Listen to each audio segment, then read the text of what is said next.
শুধু বিপদ আর বিপদ। সব সময় উনি কোনো না কোনো মুসিবতে, কোনো না কোনো পেরেশানিতে আছেই আছে। যে এর ভিতর দিয়েই আল্লাহকে ডাকতেছে, এর ভেতর দিয়েই 3টা ছেলে কওমি মাদ্রাসায় পড়তেছে, এর ভিতরে দিয়েই মেয়েগুলো বিয়ে দিছে। কিন্তু এই আজকে শুনি এটা, কালকে এটা, মানে কোনো না কোনো মুসিবতে ওনারা চলছেই চলমান। আমি আল্লাহর ঘরে গিয়েও কাবার গিলাফ ধরে কাবার কাছে দাঁড়াইও ওনার জন্য দোয়া করছি, হায় মাওলা আমি কি তার সুখ দেখবো না, শুনবো না? এই যে জিন্দিগি বলেন, এই যে জীবন, এটা আবার কেউ আছে যার, ওই যে আমরা কিতাবে পড়ছি, সরাসরি হাদিসে আছে, রাসূলুল্লাহ সাল্লাল্লাহু আলাইহি ওয়াসাল্লামের জামানায় একবার এক লোক, আরাবি বেদুইন, পাহাড়ি মানুষ, খুব সুঠাম শক্তিশালী লোক, স্বাস্থ্যবান সুস্থ সবল সুঠাম মানুষ নবী সাল্লাল্লাহু আলাইহি সাল্লামের দরবারে আসছে।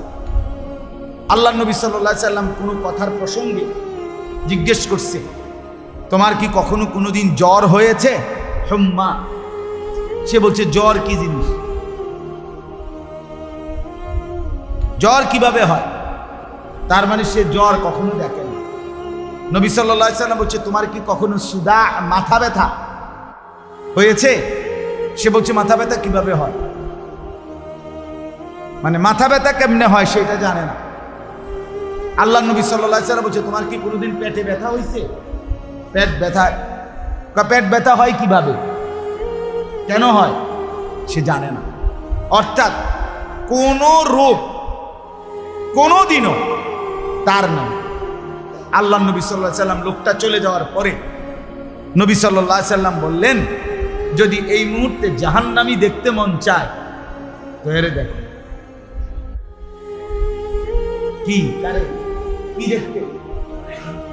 কি দেখতে মন চায়? জাহান্নামী দেখতে মন চায়। যে জীবনে কোনোদিন কি দেখ,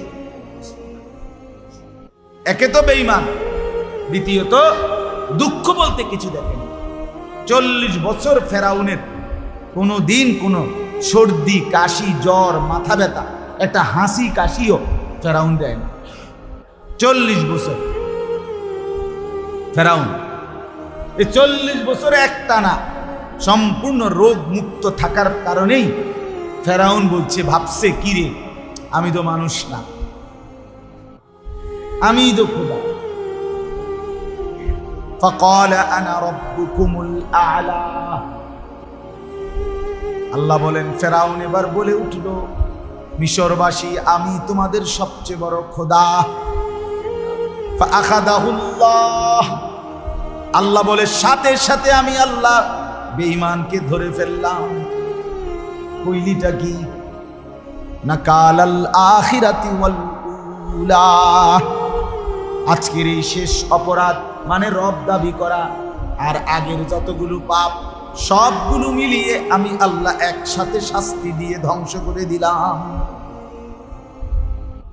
দেখেন খোঁজ নিন, যেই কোনো ব্যক্তি সে লম্বা সময় দীর্ঘদিন যাবৎ দিবা নিশি একাগ্রতার সাথে মেহনত করছে, বিনিময়ে আজকে সে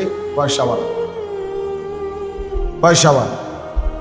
আবার আখিরাতের লাইনে দেখেন, যারা যত বড় আল্লাহওয়ালা পীর বুজুর্গ মাশায়েখ আউলিয়া উলামা, তো ওনারা দিবানিশি আল্লাহর ইবাদত তওবা ইস্তিগফার জিকির তেলাওয়াত দোয়া কান্নাকাটি এর জন্য মেহনত করছে মনোযোগ দিয়ে, কখনো সুখে কখনো দুঃখে, কিন্তু কোনো অবস্থাতে আল্লাহর ইবাদত ছাড়ে নাই। প্রত্যেক মানুষের আল্লাহর পক্ষ থেকে মানুষের জীবনে 2টা অবস্থা হয়, একটা হলো কবজ, একটা হলো বাস্ত, আরবি শব্দ।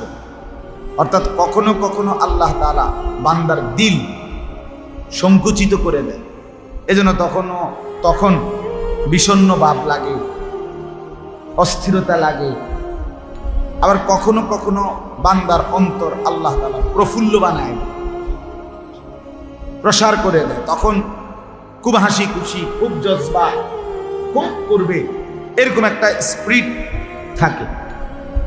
একজন মুসলমানের জন্য নিয়ম হলো, আমার দিলের অবস্থা যখন যেরকমই হোক না কেন, আমি আমার আল্লাহর ইবাদত আমার ছাড়া যাবে না। মন ভালো থাকুক বা না থাকুক, সেজদা আমাকে দিতেই হবে। সংসারে আমার হাজারটা বিপদ থাকুক, আবার এই মুহূর্তে সংসার খুব হাসি খুশি চলুক, নামাজ আমাকে পড়তেই হবে, আল্লাহর বন্দিগি আমাকে করতেই হবে। এটাকে বলে মুমিন।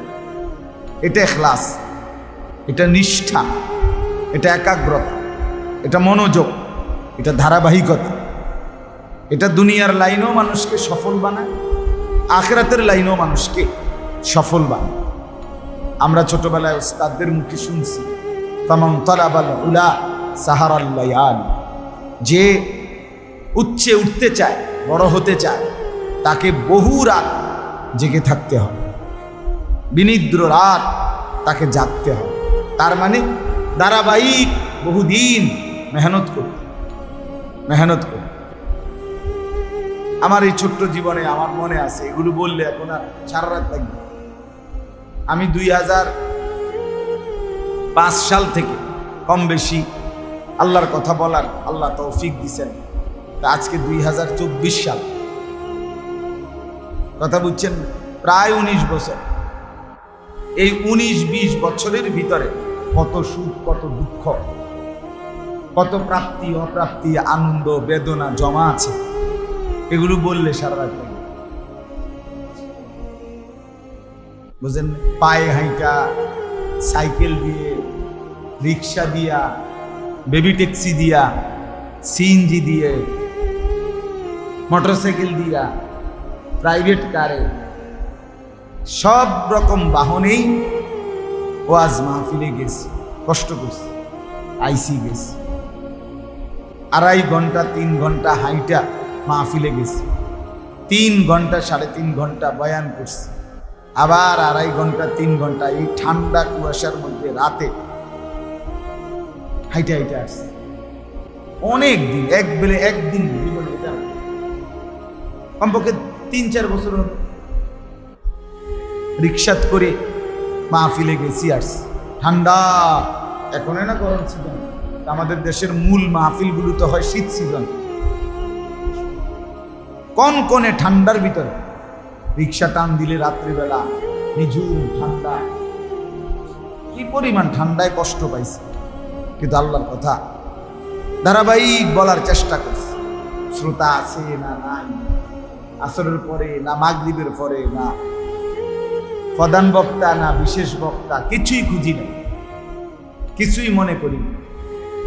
যখন যেমনি মূল্যায়ন করছে, যে যা, আলহামদুলিল্লাহ, খালাস।